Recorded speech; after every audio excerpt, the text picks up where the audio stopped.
This is the Read to Lead podcast, episode 423.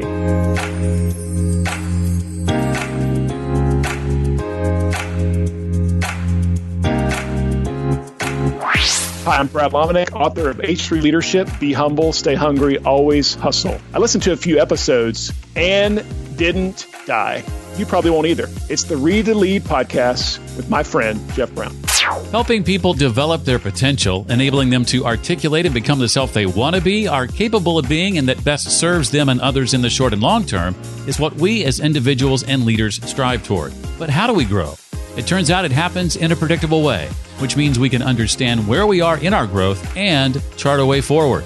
Hi, I'm Jeff Brown, and this is the Read to Lead podcast, the podcast dedicated to your personal and professional growth, where I believe that if you want to achieve true success in business and in life, then intentional and consistent reading is a must. My guest today is Whitney Johnson. Her new book, which came out in January on my birthday, happy birthday to me, is called Smart Growth, How to Grow Your People to Grow Your Company. I'll be asking Whitney to share about the S-curve of learning, what it means to be a collector in this context, and why it's important to collect the way a child does, how competence, autonomy, and relatedness play a role in motivating us to grow and building confidence that we can, and much more.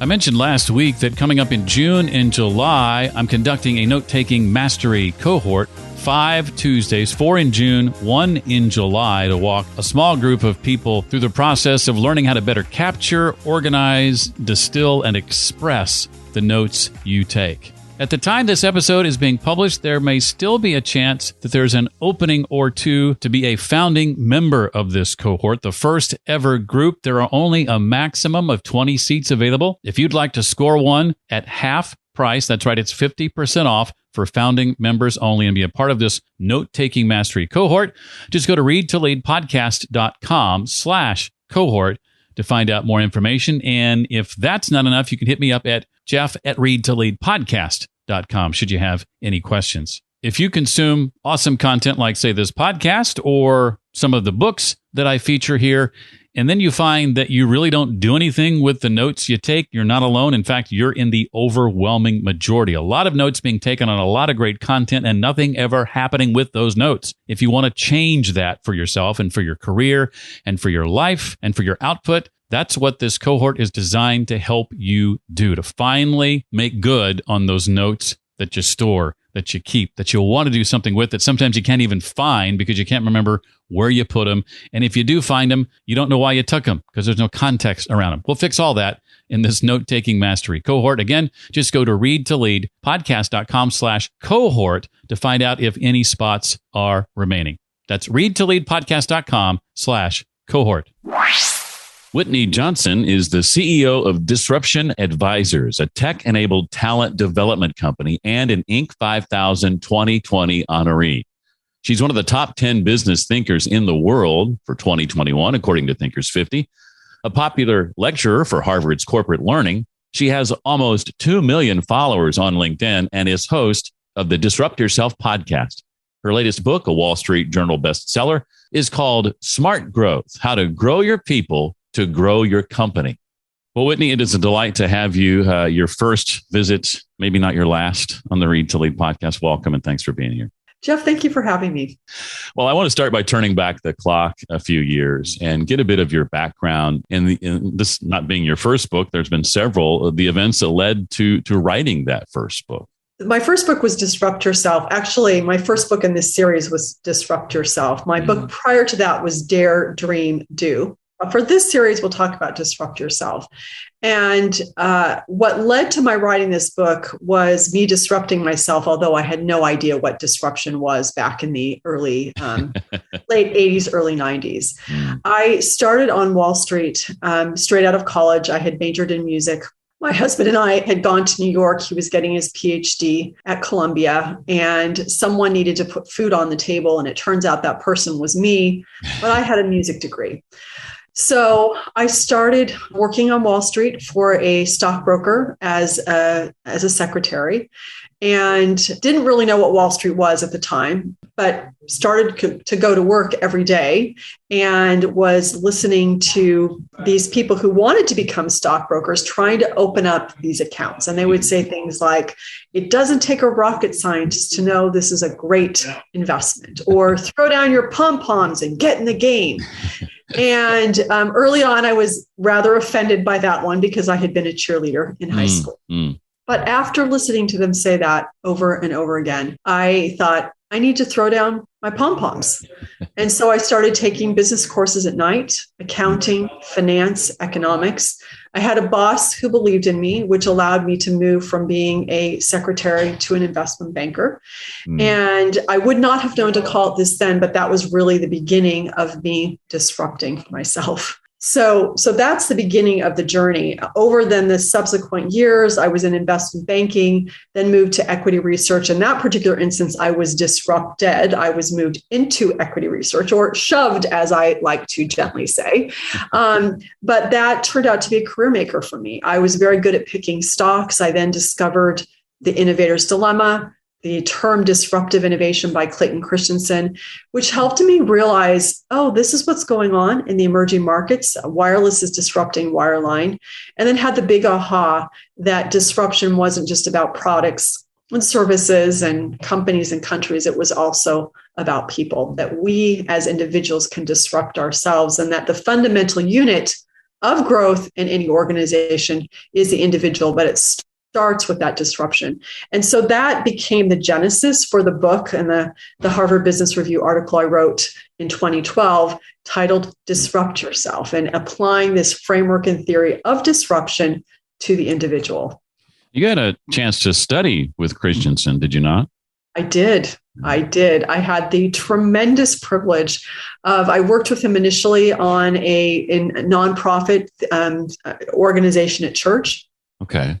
And that itself is disruptive, because there were all sorts of people who were straight out of Harvard Business School, and I was not straight out of Harvard Business School. I was working with him on these nonprofit, silly little projects, as one would say, to describe disruption. But he saw that I was capable, and I had been an equity analyst. But then he invited me to co-found the Disruptive Innovation Fund with him and with his son, and so I had the privilege of working very closely with him for the better part of a decade.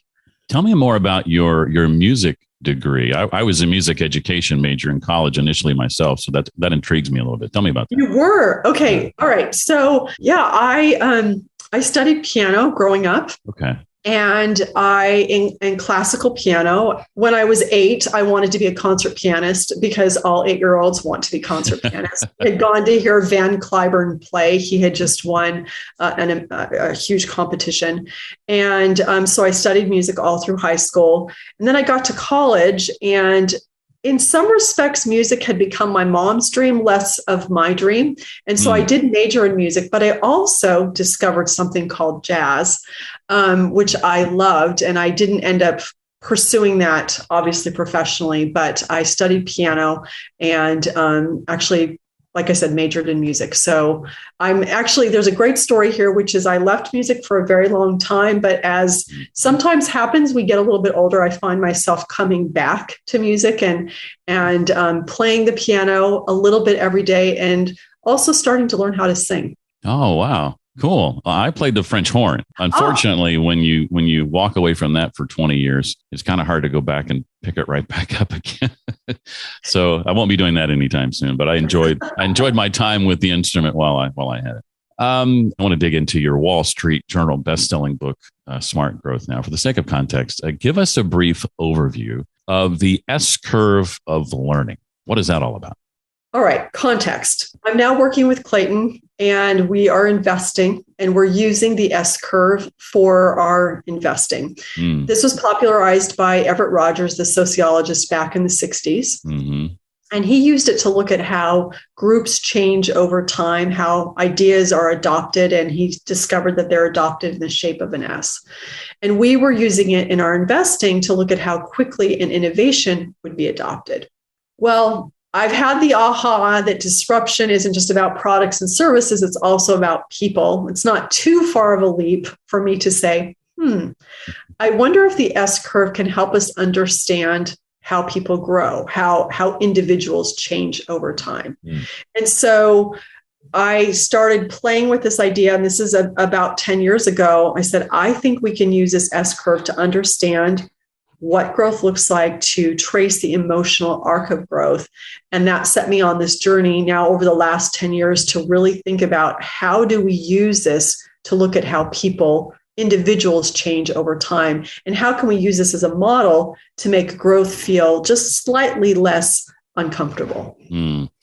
And so as we break that S curve down, there are three phases, right? There's a launch point, sweet spot, and mastery, and then two stages within each of those phases. So I want to, starting with the launch point phase, I want to discuss the two stages there, explorer being the first one. And what are some of the questions you suggest we ask in this phase? So what is that phase or stage, and what should we be asking ourselves? Yes. So with the launch point phase, as you said, there are three major phases. There's the launch point, there's the sweet spot, and there's mastery. And at the launch point, your brain is running this predictive model. Many of your predictions are inaccurate. So your dopamine is dropping, which gives you the experience of growth being slow.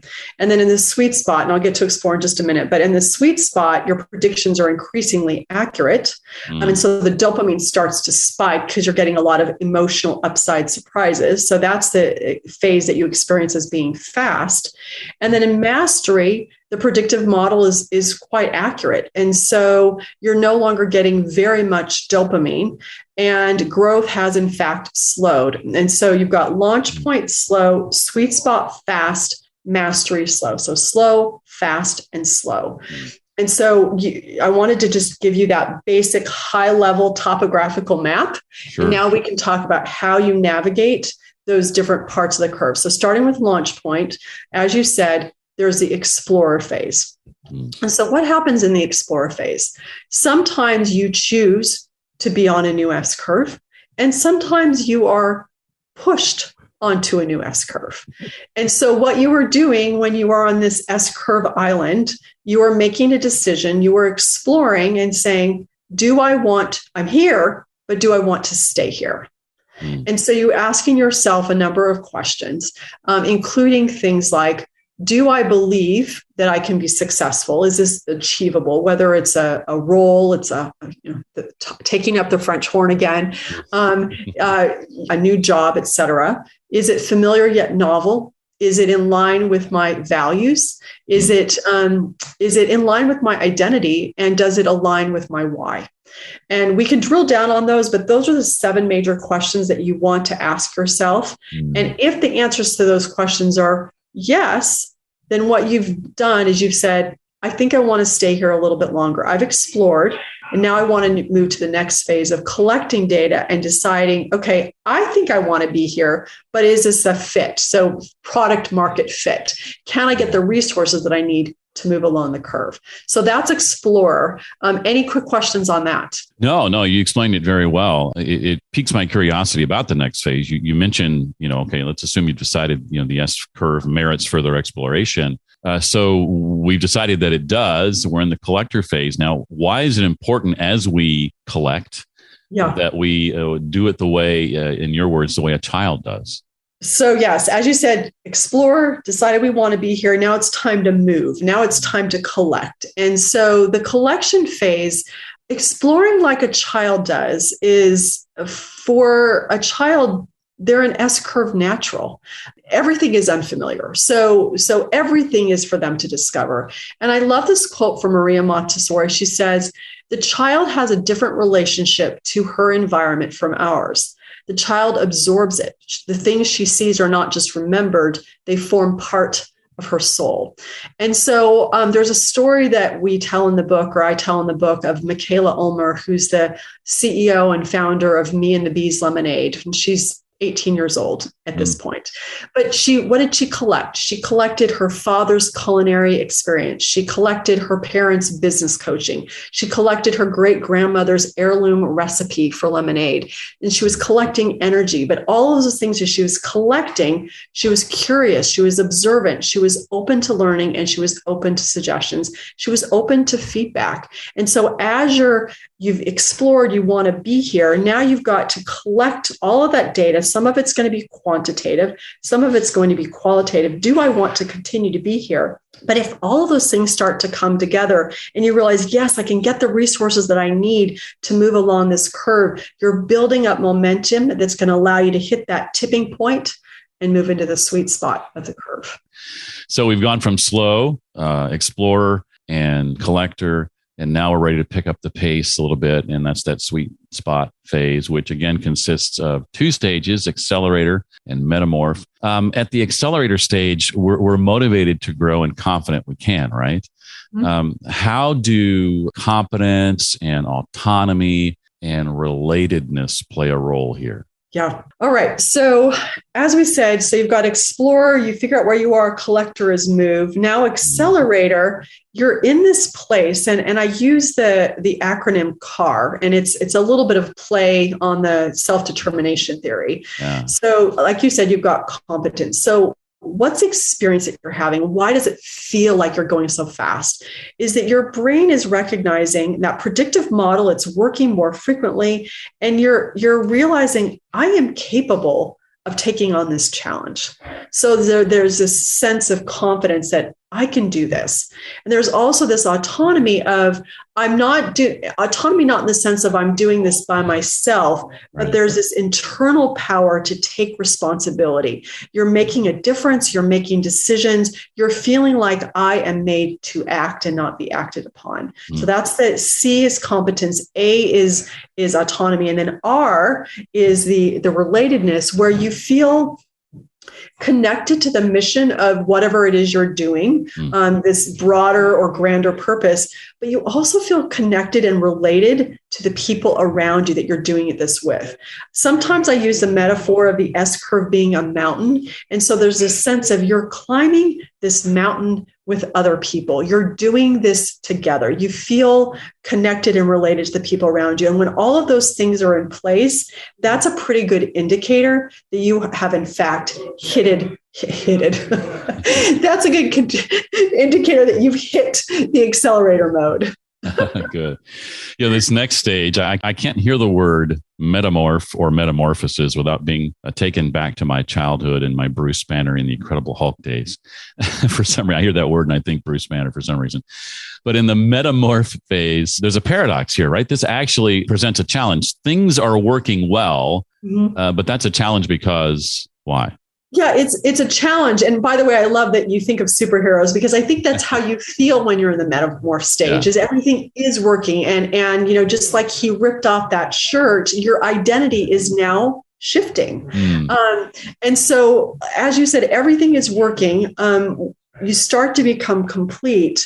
You're also going very fast. And so in order to continue to go fast, in order to complete this growth cycle, you need to stay focused. You can get derailed very easily. And so some of the suggestions I would make for you as you're in this stage and want to complete that growth cycle is, number one, is to stay in the moment. So you've got the resources that you need. You've got the competence. You also have a lot of opportunities coming your way because you are so competent. And so you want to be very deliberate about what you're focusing on and what you're paying attention to, and also cultivate the ability to say no to yes. Because at the launch point, you needed to say yes. You needed to be open to exploring opportunities, to collecting resources. But now, in order to complete that cycle, the challenge is slightly different, is the importance of being able to say no and to focus on what you're doing. So those are some suggestions that I would make, is this idea of focus in order to fly, focus in order to finish, understand that this is the place where you will need to say no, and also stay in the moment of what you're doing. Mm. And so we get to the final phase, mastery. There are 2 stages here as well, as we said. And the first of these 2 is the anchor stage. Now, this is time for reflection and celebration, right? We slow down here again. Yeah. So like you said, you're coming to this slow place. The boat's coming into the harbor. You've achieved your objective. And so the behavior is now a part of you and you feel this sense of completion.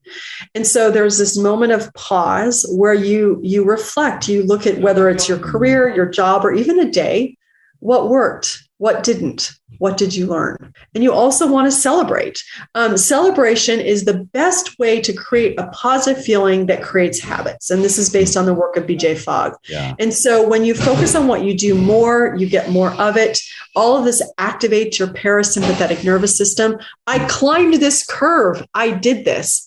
And now you believe if I climb this curve, then I can climb another curve.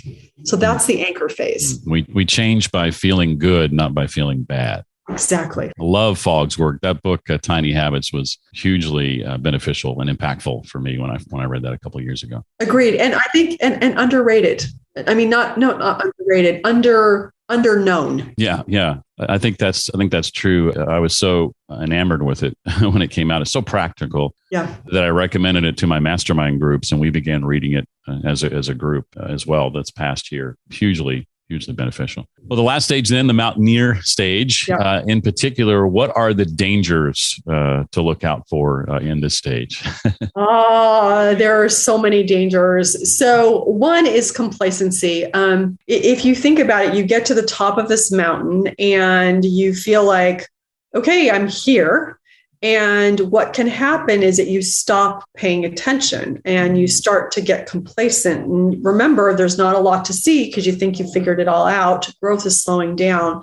But right at that moment where you get complacent, that's when you can slip. That's when the plateau can become a precipice. And so we want to be aware you're either growing or you're dying. Now, continuing on with the metaphor of mountaineers, mountain climbers will tell you that any altitude above 26,000 feet is known as the death zone. So you're so high up, your brain and your body start to die. It's also true for a person who's at the top of an S curve, because if you stay there too long, you're no longer learning, which means you're no longer forming new neural pathways. Your brain and your body literally start to die. And so once you get to the top of a mountain, you do want to pause, you do want to celebrate, and then you keep climbing. Powerful.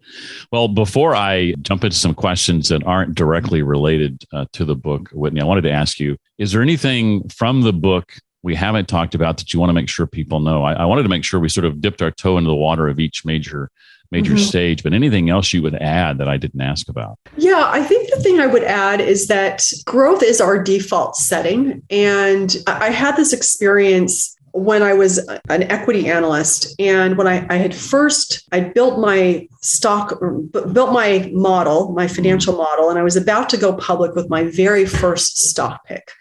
And I was very excited, but the stock was up a lot. And I was nervous because what if I put a buy on the stock and it goes down, the stock goes down, my career goes down. So I said to my boss, hey, why don't we do neutral, which means don't buy it, don't sell it. It's not really a recommendation. One of my colleagues calls me a shrinking violet, which I completely own. My boss says something slightly more productive, which is, well, Whitney, it's got momentum. Why wouldn't it keep going up? And so fortunately, I stopped shrinking. I put the buy on the stock. The stock did go up.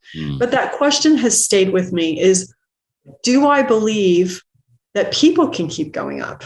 It's a deeper question. And the answer, it's been 20 years, is definitive. Yes, I believe that we can continue to grow. I do believe that human growth is unbounded and that the more we grow, the more we can grow. So that's the one piece that I would add to all of this, is that this really, we are wired to grow. Well, let me ask you about books, this being the Read to Lead podcast after all. Over the course of your career, Whitney, what would you say have been some of the most impactful books that you've read? And I realize that's not necessarily an easy question to answer.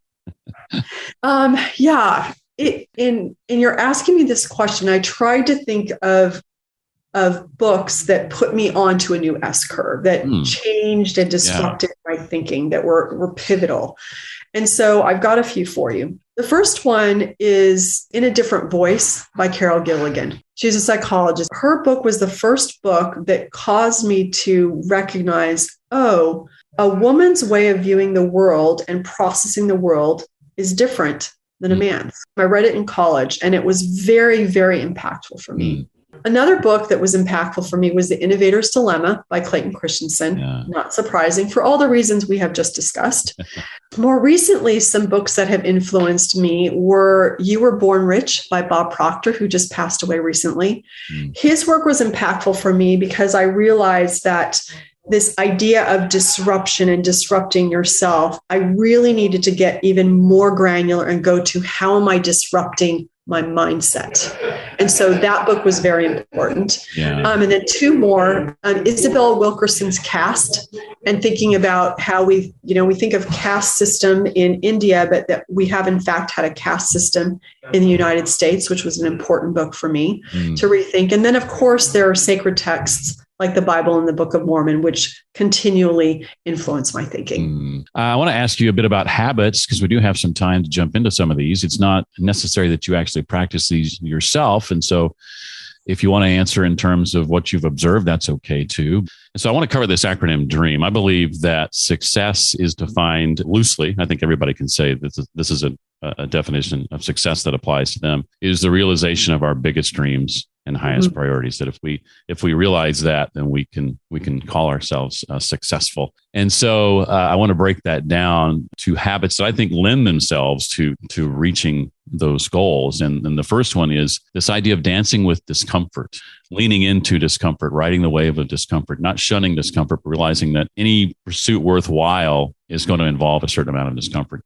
In your view, how important is it that we practice leaning into that on a regular basis? Imperative. We're growing or we're dying. And I think, as I said, the S-curve model, and part of the reason why I love this model is it helps us normalize that experience of being uncomfortable. It normalizes, you're at the launch point, you feel overwhelmed, terrified, scared. Of course you are. You're supposed to feel that way. So yes, we need to dance with discomfort. When it comes to reading, you're obviously an avid reader. What methods do you use to synthesize what you read, to ensure you put what you read into practice, at least those things that you want to?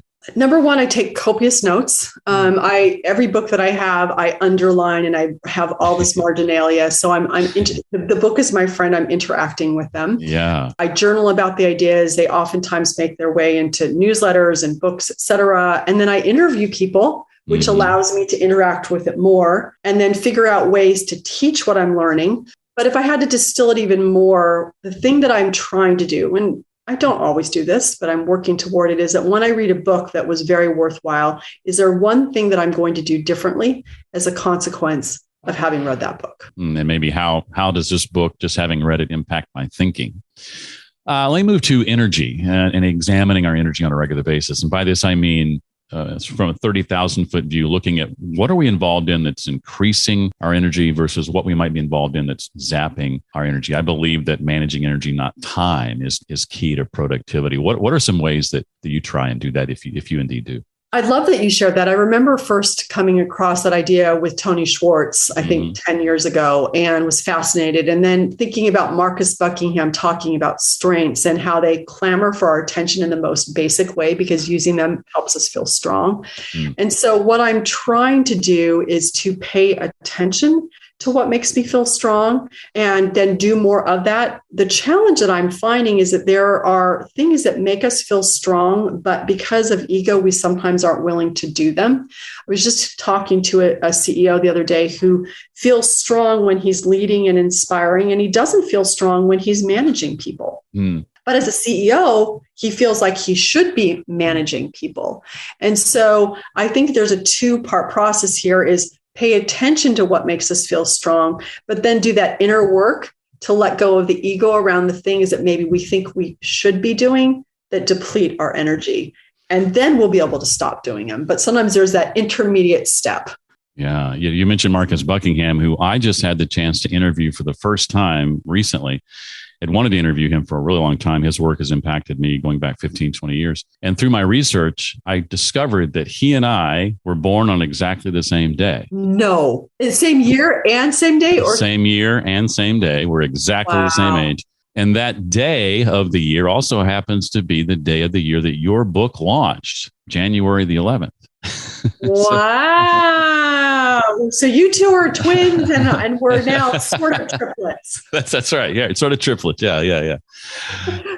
Well, let me move to the next one here quickly, because I know we're about out of time. And that's the A in the DREAM acronym, assembling your advisors, sort of this idea of having a personal board of advisors. What does your experience suggest about the importance of attempting to connect regularly with like-minded people who are going to encourage and challenge you? I think for me, one of the gifts of having having a business partner, Amy Humble, is that I'm continually all day long having someone who's challenging my thinking. She thinks very differently than I do. She's a 7 on the Enneagram. I'm a 1, but still we're able to move things forward.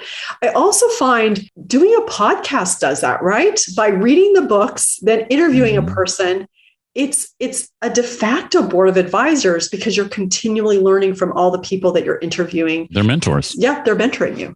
Last one, master your mornings. Any morning rituals that you practice that have been beneficial to making sure that you start the day being able to make the most impact you can? Number 1, get up early. Number 2, listen to a sacred text as I'm waking up. So before I'm actually ready to hop out, like listen to something to kind of go from that sleeping to waking. Write in my journal, set my attention, pray, start working. Before I shower, run 1 or 2 miles most days, and then actually officially at my desk. So that's my routine.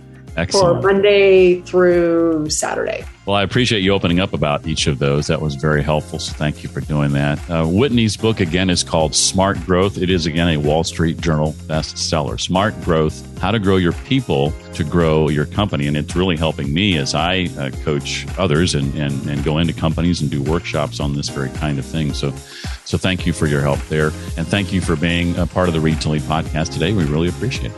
Oh, thank you for having me, Jeff. To connect with Whitney online, to find out more about her book and the books she recommended and any other links and resources mentioned in this conversation, you can go to the show notes page for this episode. That's at readtoleadpodcast.com/423 for episode 423. Remember this link as well, readtoleadpodcast.com/cohort, if you want to be or find out if there are any seats left for my note-taking mastery cohort happening during the months of June and July. Again, that's readtoleadpodcast.com/cohort, COHORT. In the coming weeks, we'll be chatting with Roger Martin, making his second appearance on the podcast. Also, Barry Nailbuff in a couple of weeks. And next week, it's Ranjay Gulati. And we'll be diving into his book, Deep Purpose. That's next time on the Read to Lead podcast. That does it for this week. Look forward to seeing you next week. Until then, as always, remember, leaders read and readers lead.